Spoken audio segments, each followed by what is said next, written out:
ৰাম নাৰাজন ৰাম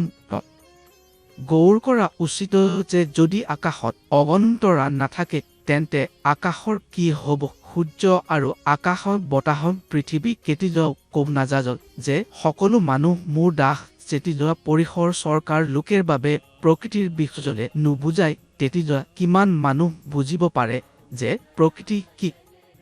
মানুহৰ দেহ 5টা উপাদান বতাহ পানী আগুন সূৰ্য আৰু পৃথিৱীৰ পৰা গঢ় পৰিছে পৃথিৱীত ম্যানমেড সংবিধান যেতিয়া তৈয়াৰ হৈছিল তেতিয়া প্ৰকৃতিৰ সংবিধানো তৈয়াৰ হোৱা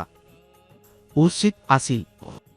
যেতিয়াৰ পৰা পৃথিৱী সৃষ্টি হৈছিল তেতিয়াৰ পৰা এতিয়ালৈকে পৃথিৱীৰ সমাধান হোৱা নাই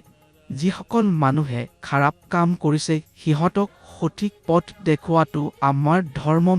আৰু ৰাজনীতিৰ নামে যিমান লোকে গুমৰা হৈছে সিহঁতৰ জন্ম অধিকাৰ যি প্ৰকৃতিৰ ধৰ্মৰ পৰা আহে সেই ম্যানমেড ধৰ্মত পৰিণত কৰা হৈছে আপুনি যদি প্ৰকৃতিৰ ধৰ্ম মানি তেন্তে আপুনি প্ৰকৃতিৰ ধন্যবাদ জনাব পাৰিব প্ৰকৃতি হৈছে আপোনাৰ ধৰ্ম আৰু কৰ্ম একবাৰ শান্তিৰে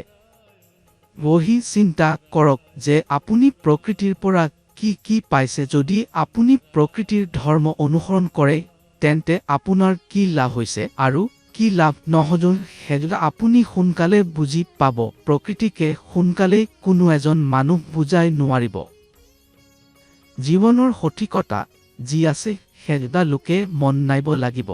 তাৰ পৰা চকু মুচি পলাই নাযাজল যদি আপুনি কাশী গাঁৱৰ ওপৰত এক আঙুলি উঠাজ তেন্তে আপোনাৰ ওপৰত 4টা আঙুলি উঠিব আপুনি কাশী গাঁৱৰ ওপৰত আঙুলি উঠোৱাৰ আগতে আপোনাৰ মনত ভাবিব লাগিব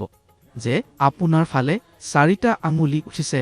তাৰ অৰ্থ হৈছে সৰ্বপ্ৰথমে আপোনাৰ নিজকে সুধাৰিব লাগিব যদি আমি নিজৰ বুদ্ধিৰে শুনো তেন্তে সকলো ভাল হ'ব ম্যানমেড সংবিধানক আমি চাব নোৱাৰো কিন্তু প্ৰকৃতিৰ সংবিধান অনুভৱ কৰিব পাৰো যদি প্ৰকৃতিক বুজাব লাগে জীৱনক সঠিক দিশা দিব লাগে তেন্তে আমাৰ মহাগুৰুৰ পৰা প্ৰদান কৰা 20 মন্ত্ৰ ৰাম নাৰাজন ৰামৰ সৈতে জড়িত হ'ব লাগিব এই মন্ত্ৰে আপোনাক জীৱনৰ সঠিক পথ দেখুৱাব জীৱনত যি কিবা সমস্যাৰ সন্মুখীন হ'ব সেয়া সকলো সমাধান হজক যেতিয়া আপুনি ইদাৰ জপ কৰে সেয়াৰ বাবে সংযোগ নষ্ট নকৰিব আৰু তৎকাল ৰাম নাৰাজন ৰামৰ সৈতে জড়িত হ'ব